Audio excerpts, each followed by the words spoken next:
ما شاء الله دمشق وكيف الأجواء بالليل. في أحلى من أجواء الشام والشام. شوفوا احتفالات. على راسي تسلم. هاي الحارات القديمة. أجواء في سوق الحمدية. نحن داخلين في دمشق القديمة. شوفوا والله تقولوا الدنيا عيد في دمشق.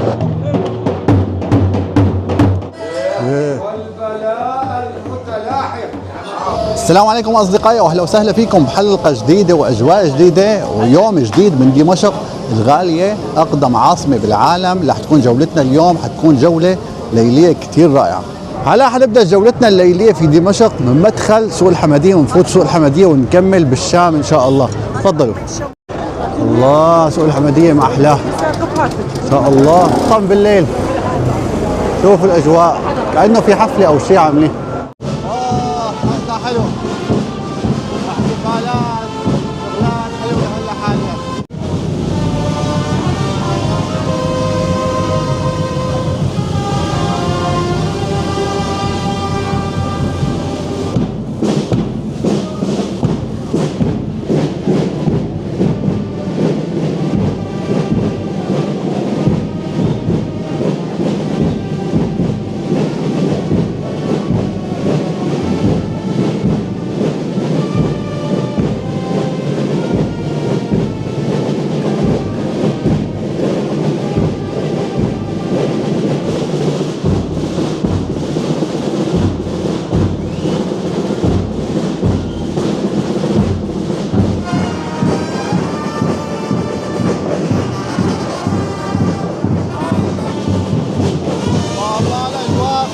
الحمدية يا بتصير بالليل احتفالات في مدينة دمشق على مدار السنة، كل وقت ممكن يصير احتفالات مثل هيك.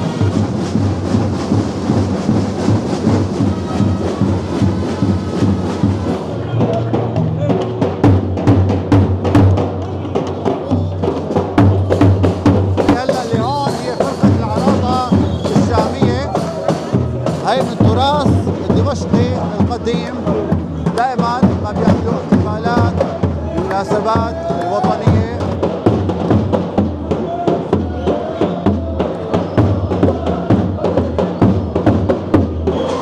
فرقه العراضه هي بتتم ماشيه ضمن الاسواق القديمه هلا حتى توصل الى ساحه المسجد الاموي، بيحتفلوا هنيك وكمان في ميلويه بيكون ان شاء الله. اذا قدرنا بنرجع بنحضر هاي الاجواء. هلا مكملين في سوق الحمديه. شوفوا والله تقولوا الدنيا عيد في دمشق. الأجواء دائما صارت بهذا الشكل، أجواء حلوة ما شاء الله. الأسواق كثير تنشطت خاصة بالليل، كانت الأسواق يعني مالها بهذا الشكل. لكن هلا شوفوا الأجواء والاحتفالات. طبعا سوق الحمدية حكيت عنه سابقا أنا، هو من أقدم أسواق مدينة دمشق، وسمي بالحمدية نسبة إلى السلطان عبد الحميد. حتى سيارات الأمن عم تشارك الناس فرحتها.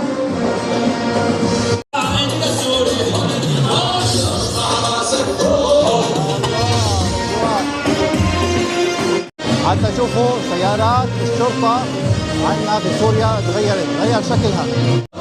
هيا نكمل بالشاي. طبعا سوق الحمدية من فوق صار له إنارة، لكن هلا طفت ما بعرف ليش، ترجع بتشتغل. صار سوق الحمدية كثير حلو. دمشق كلها أسواق، وين ما فتلتوا بتلاقوا أسواق. هاي نكمل هلا هيك. هو السوق هون أغلبيته محل ألبسة. خليني أورجيكم بوظة بكداش، أحد أشهر المحلات المختصة بالبوظة. شوفوا الأجواء هاي بالليل هيك بتكون ما شاء الله. البوظة بيسووها عن طريق هدول بوظة دق ان شاء الله. اول شيء بجمدوها بعدين بدقوها. هذا احد المحلات كمان ممكن تزوروه وتشوفوا الاجواء الحلوه فيه. هاي البوظة المحلاية، الناس بتزوره حتى تاكل البوظة او الايس كريم. مشهور هو في دمشق، فصار عادة انه الناس تزوره. هاي السوق انتم شايفين والاجواء الحلوة. حتى الناس هون لما يفتحوا أحد المحلات صاروا يشغلوا أغاني وطنية. تخيلوا الاحتفالات وين ما كان، وين ما رحتوا بتلاقوا هيك الشوارع صاير. يا عين هاي الشباب مبسوطين عاملين احتفال لحالهم. هاي الشباب الله يسعدهم مبسوطين بهالاجواء. هلا هون في نهاية سوق الحمدية في المسجد الأموي، ندخل للمسجد الأموي بعدين نكمل في دمشق القديمة ونشوف الأجواء الحلوة فيها ونعمل شغلات كتير حلوة إن شاء الله بهي الحلقة. شوفوا ما شاء الله ليك، وهيك في أسواق، وهيك على اليسار في أسواق. شوفوا هيك في أسواق، يعني هون الأسواق القديمة مثل أي مدينة قديمة بالعالم بيكون الأسواق فيها مرتبطين ببعضهم، وأسواق بتكون كبيرة. هاي هون الأعمدة الرومانية الشهيرة، مدخل سوق الحمدية. الله الله أجملهم. خلينا نفوت هيك ونرجع من الطرف الثاني. هذا هون سوق اسمه سوق الحرير، كمان مشهور في دمشق. كانوا قديما بهذا السوق يبيعوا الحرير، هلا تغير مثل كثير اسواق كمان تتغير مع مرور الزمان، لكن هذا احد الاسواق القديمه، وكمان بيتفرع عنه كثير اسواق. هلا بتشوفوهم، بتشوفوا بعضهم يعني. شوفوا الشام كلها بتكون مزينه دائما، خاصه بالاعياد الدينيه كان يزينوها. ما بعرف انا صار لي سنين طويله غايب، ما بعرف اذا داوموا مع هذا الشيء ولا لا، ولكن هيك كانت يعني.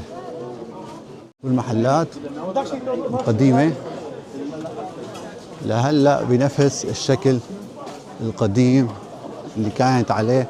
طبعا هون في خانات قديمه كثير، شوفوا هيك خانات بالداخل بتشوفوها في دمشق. هذا شايفين سوق، وهذا كمان هون سوق، خلينا نروح منه. هذا سوق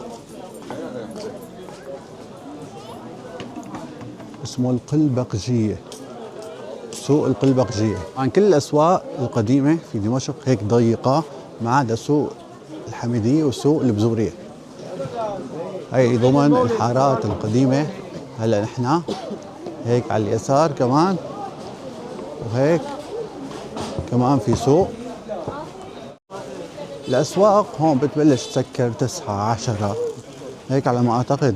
هذا يسمى بالمدرسة النورية الكبرى، بناها نور الدين الشهيد. هي الجادة اسمها جادة الخياط أو سوق الخياطين. هذا كمان أحد الأسواق القديمة في دمشق الحلوة اللي ما زال محافظ على حاله. شوفوا مثل ما هو تقريبا. واللي بيميز الأسواق دمشق إنه شوفوا كلها مسكرة من فوق. الأسواق القديمة أغلبيتها مغطاية من فوق. مين حابب ينزل على الشام أو مين حابب يزور الشام خبروني أصدقائي. في كثير من السياح هلا حاليا، أنا كم يوم صار لي هون في دمشق، فشفت كثير من السياح والإخوة العرب جايين حتى يزوروا دمشق. هلا شوفوا هيك بنطلع لسوق مدحت باشا. هذا السوق كمان أحد الأسواق العريقة في دمشق، اسمه السوق الطويل أو الشارع الطويل أو سوق مدحت باشا. هذا بيوصل كمان لسوق اسمه سوق البزورية. هذا هون أغلبيتهم المحلات بيبيعوا المواد الطبيعية.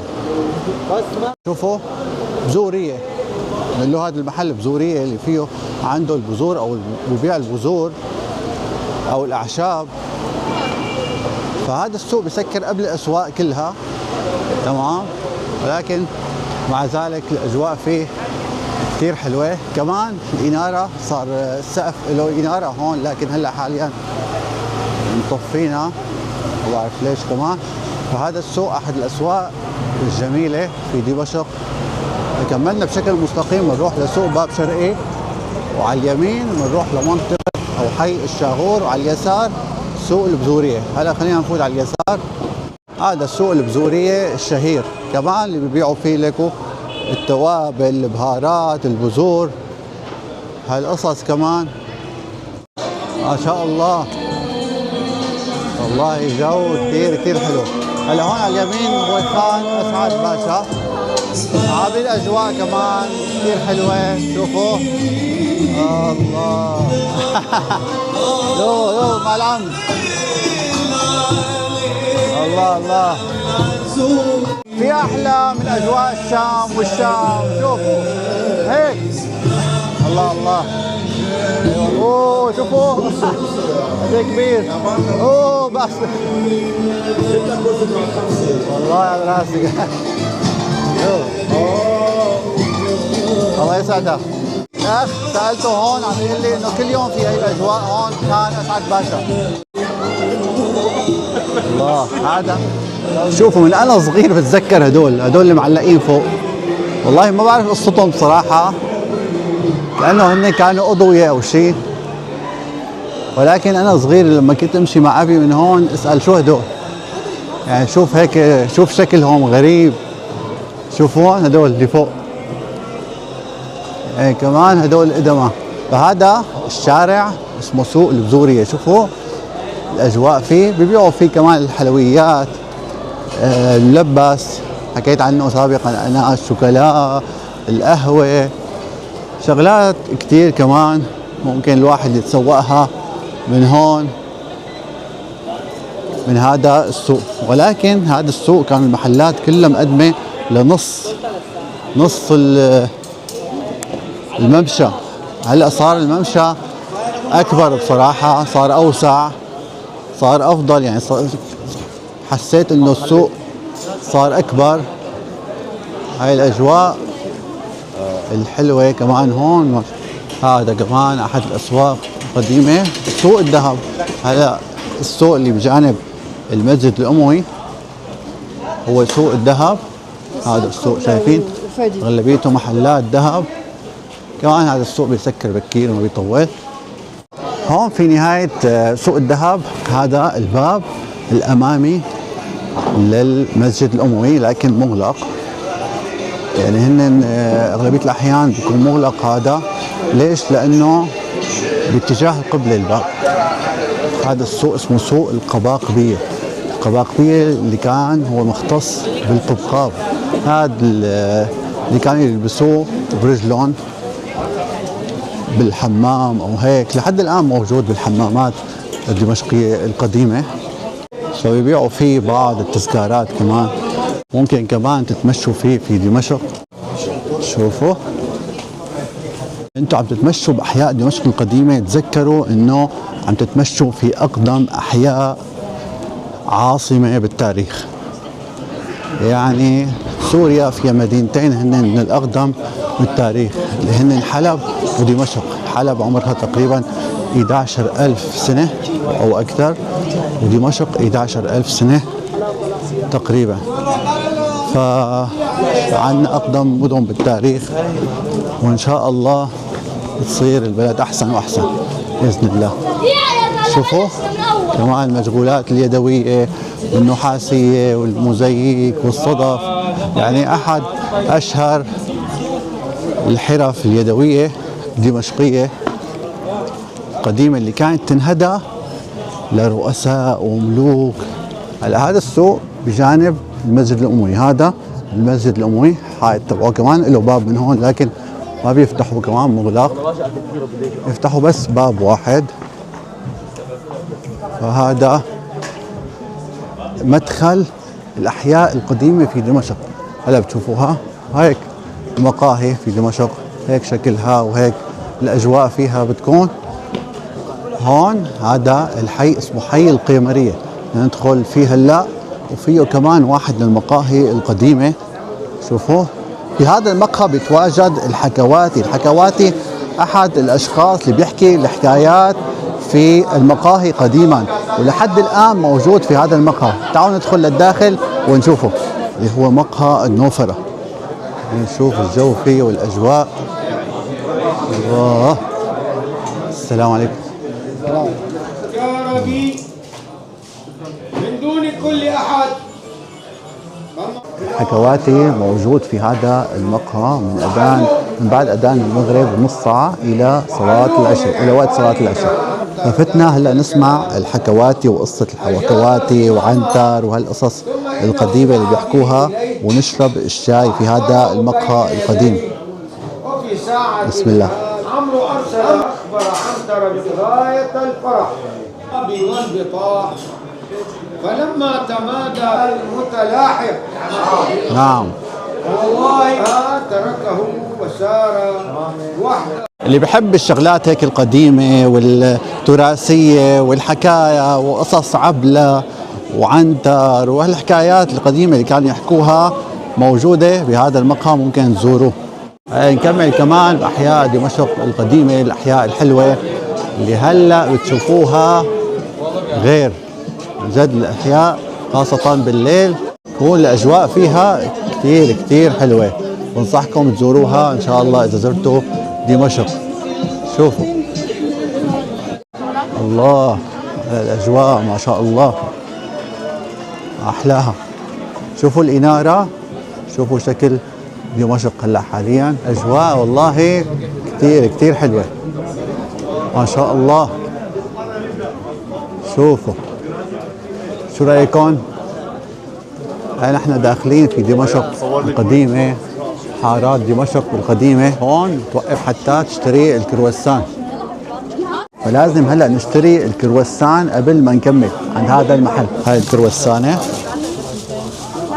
الكرواسان هون أحد الأكلات الشعبية في دمشق، اللي أنت عم تتمشى ممكن تشتريها وتاكلها من هدول المحلات. والكرواسان هون كتير طيبة، سعرها 7000 ليرة. فخلينا هلا ناكل كرواسان ونتمشى. بسم الله. الله الله، روائح العطر كثير منعشة بالشام ما شاء الله. كيف الأجواء بالشام عم؟ مبسوطين وفرحانين الحمد لله، ومروقين. الله فرج عنا الحمد لله. الحمد لله يا الله عم. فرج عنا. لا بدل قرودنا بغزلان. الله بده يجبر بخاطر هالبلد على ايديهم. اجانا ناس منا وفينا، الحمد لله يا عم، مو من غير جنسنا، اجا منا وفينا. هدول ان شاء الله بده يكرم البلد فيهم. كيف أجواء الشام القديمة بالليل؟ والله الحمد لله الناس فرحانة ومبسوطة.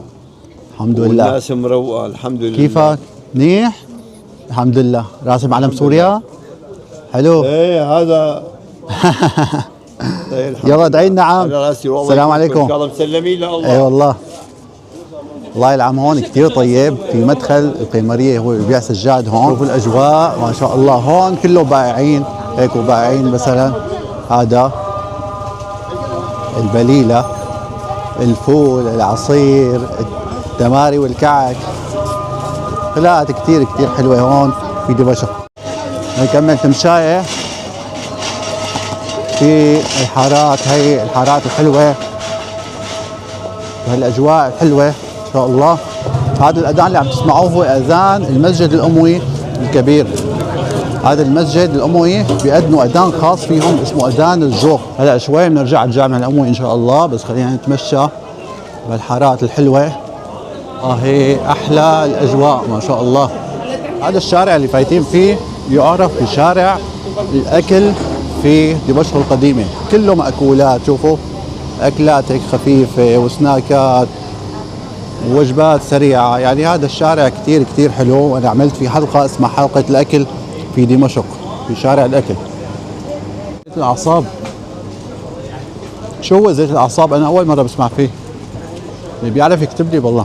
ليكو باب الحارة. وعم تشتهر دمشق ببيوتها القديمة اللي كتير منهم تحول لفنادق ومقاهي، ممكن تجلسوا فيهم، حتى ممكن تسكنوا فيهم وتجربوا الحياة في هاي البيوت. بعد المسلسلات الدمشقية أو الشامية انشهرت هاي البيوت أكثر وأكثر، وصارت مزارات لكثير من السياح.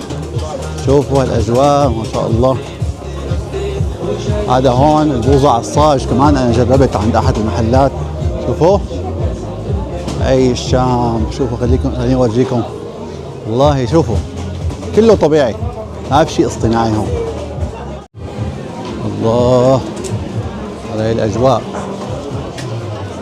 فهون لما تدخلوا البيوت الدمشقية بتلاقوها كثير كثير حلوة وتحفة. هون كمان بتضل فاتحة لوقت متأخر من الليل، ممكن تزوروهم بأي وقت، بأي وقت بتحبوا. المساجد أورجيكم المسجد هون. شوفوا ما شاء الله، حتى بالليل المسجد له روحانية وفيه روحانية. شوفوا حتى الغزلة أحد الأكلات هيك قديمة في دمشق. وهي الأبائيب، حارات دمشق الحلوة. خليني أورجيكم هيك شيء منها. والبيوت شوفوا هاي البيوت بتحسوا فيها روح، فيها شيء كتير حلو. هاي البيوت الطبيعية وهي الحارات القديمة اللي عمرها آلاف السنين ما شاء الله. شوفوا تمشوا هيك ترتاحوا نفسيا. الله الإضاءة هيك الخفيفة الخافتة والبيوت القديمة. شوفوا هيك البيوت وهيك مداخل البيوت في دمشق. شوفوا الله هذا مدخل بيتها. هلا حاليا ممكن يكون مطعم او شيء. هذا هون كمان شارع الشماسي في الحارات القديمة ما شاء الله.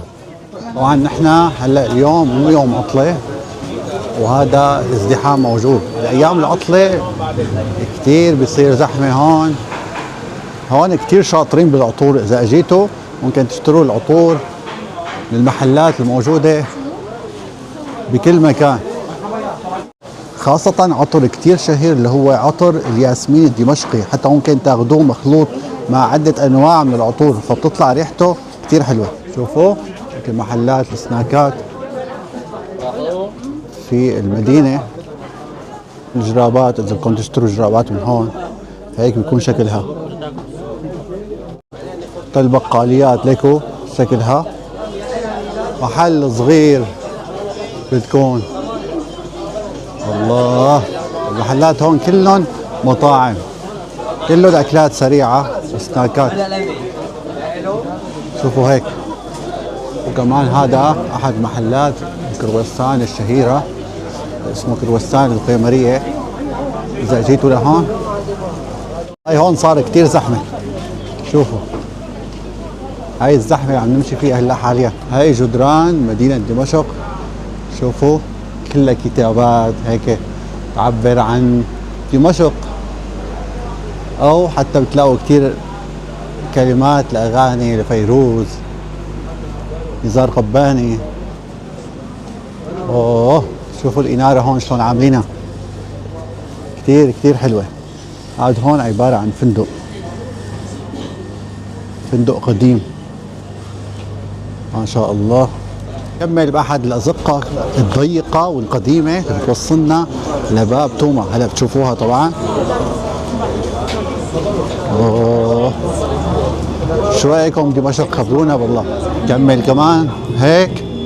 طبعا كلها مطاعم حارات قديمة. شوفوا شلون. طبعا هون ما بتفوت السيارات، الأزقة كتير ضيقة وقديمة لهيك السيارات ما بتقدر تفوت لهون ما شاء الله. فين تاخذوا بعض التذكارات من هون. اغراض المتة كلها بتلاقوها هون. طبعا سوريا كتير مشهورة بالمتة وكتير من الناس بتشرب متة هون. المتة طبعا مشروب ارجنتيني كتير شهير، ويمكن سوريا بتجي ثاني دولة ولا الثالثة ما بعرف. مدخل احد المقاهي هون. خلينا نورجيكم المدخل والمخرج. تصوروا بتطلعوا من مخرج هذا البيت، يعني يكون بيتكم هيك، تطلعوا على هذا الشيء. وهي الكتابات الحلوة وتمشوا بأزقة دمشق القديمة.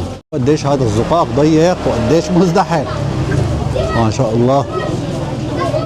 شوفوا تطلعوا هيك على أزقة تانية وشوارع تانية. هون في هذه المنطقة أحد الحمامات القديمة والشهيرة اسمه حمام البكري. بجيكم الحمام هيك من الداخل كيف بيكون. هي المدخل الحمام هون. هاي حمام السوق شوفوا. إذا كملنا هيك بنروح لمنطقة باب توما. خلينا هلا نرجع هيك ورجيكم بعض الحارات القديمة هون ونرجع إن شاء الله إلى المسجد الأموي وبعدين نكمل جولتنا. هاي الحارات القديمة في دمشق كمان كلها مطاعم وفنادق وأجواء والله حلوة. الحارات اللي هون بتكون أهدى من الحارات اللي كنا فيها. بحب هيك تمشى بأجواء هيك حلوة ويتذكر المسلسلات القديمة والمسلسلات البيئة الشامية القديمة. هاي الحارات كتير حلوة مثل ما هي كأنه استوديو. أجمل شيء هون إنه كل شيء طبيعي مثل ما خبرتكم قبل شوي. البيوت والزرع وكل شيء موجود. هنا في أحد البيوت الدمشقية القديمة اسمه بيت الحسون. أحد البيوت والمطاعم الجديدة. تعالوا نشوفه من الداخل. الله يعطيك العافية يا رب. كيف الحال؟ تفضلوا. شو أخبارك؟ أهلا وسهلا حبيبنا. نفوت بس البيت ورجيكم هيك كيف بتكون المقاهي القديمة. شوفوا يا أصدقائي هيك بتكون مطاعم. القعدة بهي البيوت الدمشقية بالليل كتير كتير حلو. فهو البيت الدمشقي هذا بيشتهر بالبحرة والقعدات والفسحة السماوية اللي نحن موجودين فيها. هاي الفسحة طبعا بالشتاء بتكون مسكرة غالبا منشان الأمطار ومشان البرد. فهاي كمان أحد المطاعم هلا فت عليه حتى اشرب فنجان قهوة واقعد بهالأجواء الحلوة الأجواء الليلية. طبعا هدول المطاعم حلو تزوروهم في الليل وهذا واحد من المحلات. لك تسلم على راسي. تسلم يا عين على القهوة ما شاء الله. الله يعطيك العافية. وهي أخذنا فنجان القهوة مع هالأجواء الحلوة حتى نشربه إن شاء الله. هذا المحل هون اسمه بيت الحسون. إذا بدكم تزوروه كمان في وسط الشام القديمة. المحل هون أو البيت جديد فكتير كتير رائع ما شاء الله. لهون أصدقائي بتجوا عند الأخ وسام حسون وإن شاء الله بيهتم فيكم بأحلى مكان في دمشق القديمة. أي والله. يلا السلام عليكم. يا أبو فؤاد شلون الجو بالليل عندكم؟ حلو على الأول. يا عين اليوم والله. اللعبة تعال تفرج عليها حتى بيعملوا مباريات هون. بصير الجو حلو اليوم. على راسي. أهلا وسهلا. يلا ادعي لنا. مع تدفئة كمان. تسلم لي عينك ما شاء الله. بيتكم وسهلا. دافي والله. أهلا وسهلا. سلام. أهلا. كمل هيك تمشاي بهالحارات الحلوة. شوفوا الطبيعية ما شاء الله. أجواء كتير كتير حلوة في دمشق. طيب كثير من الأشخاص سألوني كيف الأجواء في سوريا أو في دمشق وكيف الأجواء بالليل وكيف الحياة الليلية هلا حاليا. لهيك حبيت اليوم أعمل لكم حلقة وأرجيكم هالأجواء الحلوة. رجعنا للشارع القمرية ونتمشى بهالأجواء الحلوة هون. هاي كمان أحد البيوت الدمشقية اللي تحولت لمطعم كمان. شوفوا كيف بيكون هذا الشكل. هاي أنا هون. خلينا نكمل جولتنا الحلوة. والله أنا مستمتع بهالجولة. هلا رايح لأحد البيوت الدمشقية القديمة والعريقة اللي اسمه بيت جبري. أحد البيوت الجميلة المحافظة على حالها لوقتنا الحالي. بهذا البيت بيعملوا أحيانا حفلات. هذا هو بيت جبري. خلينا نفوت. الله الله شوفوا مدخل البيت كيف.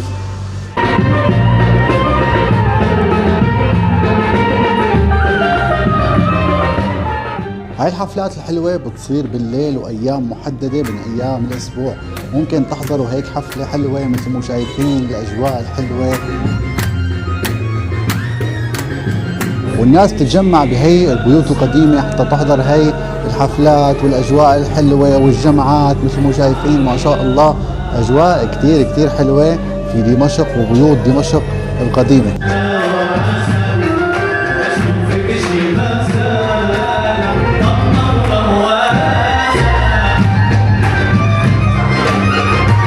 هلا بعد ما طلعنا من بيت جبري شوفوا الله الله على حارات دمشق واجواءها الحلوه. شوفوا الكتابات. من نحن صغار تنتشر هي العربيات الموجوده خلفي، هي عربيات الفول النابت. من نحن صغار بنطلع بالليل وبنشتري كاسه الفول وورقه الفول وبناكلهم بالليل، فهي احد الاكلات الشعبيه والتراثيه القديمه الموجوده في دمشق. فهي العربيه ببيع الفول النابت.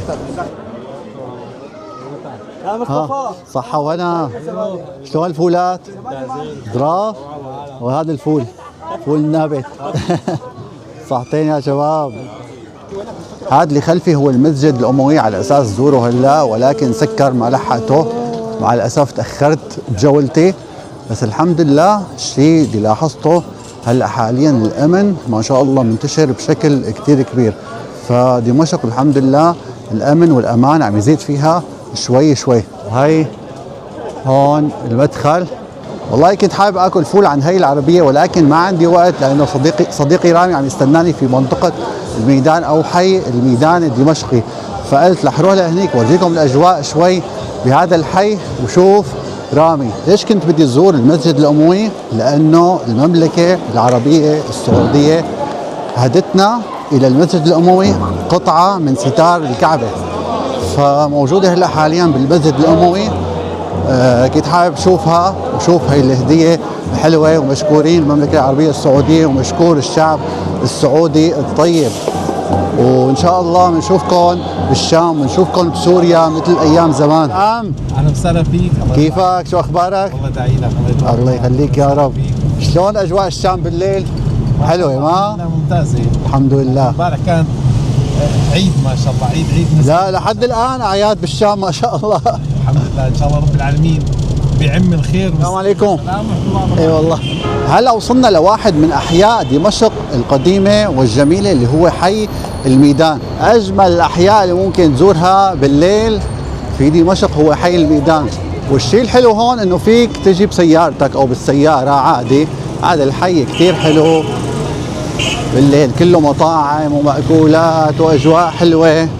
وانا اصلي من هذا الحي وهذا الشارع، خليت هون، ربيت هون، ترعرعت هون، وبعدين انتقلنا من هون. فانا هلا بالحي تبعي، حي الميدان الدمشقي. ان شاء الله شوفوا الاجواء هون. طبعا ان شاء الله برمضان بصور لكم اذا جيت لسوريا اجواء رمضان كيف بتكون هون، ودائما بتكون اجواء حلوه. شوفوا ما شاء الله هون، والله كانه نهار، تحسوا نهار الدنيا. والمحلات هلا بورجيكم الاستقدام. هون بالميدان كله حلويات واكلات. شوفوا هي النابلسيه ما شاء الله. وهي صديقي رامي. اهلا رامي، كيفك؟ كرم والله مستعد. شو اخبارك؟ الحمد لله تمام. واخيرا شفت رامي. والله يا رامي تركت كل شيء من ايدي وجيت من شانك. دخيل قلبك. تركت الفولات والاكلات والشربات. الله يعطيك العافيه. الله الله. وقفنا هون على عربيه الفول النابت حتى ناكل بالليل فول، لازم ناكل. هذا هو الفول لك هيك بالكمون والملح وبيتاكل مع كاسه المرقه. شو فيها بالله المرقه؟ كمون وحمض وليمون وملح. عربيات الفول كلها بهذا الشكل مثل اللي شفناها هنيك عند الجامع الاموي. ايه رامي كيف اجواء بالشام؟ معلم اجواء بتاخذ العقل. حلوه؟ ايه والله يعني بالليل شلون الاجواء؟ الاجواء كثير حلوه والله اليوم عملت جوله كثير حلوه ما شاء الله كانت الاجواء. فهلا جينا على حي الميدان. صارت حلوه معلم من بعد التحرير. ايه صارت الناس تطلع وتفوت. لا كان صارت العالم تطلع وتفوت وتروح وتيجي وتشوف سيارات جديده معلم. قبل ما كنت تشوف شيء، صح، كان حارمنا كل شيء. والناس بتجي بسياراتها بالليل الى حي الميدان حتى تاكل وتشوف الاجواء الحلوه. شوفوا ورجيكم الحلويات ما شاء الله. شوفوا الميدان مشهوره كثير بالحلويات، كافه انواع الحلويات بتلاقوها هون. هالاجواء الحلوه خاصه القطايف. شوفوا ما شاء الله. والله الحلويات يا رامي بتشهي. الله الله على هالاجواء ما شاء الله. العافيه يا عم ما شاء الله. شوفوا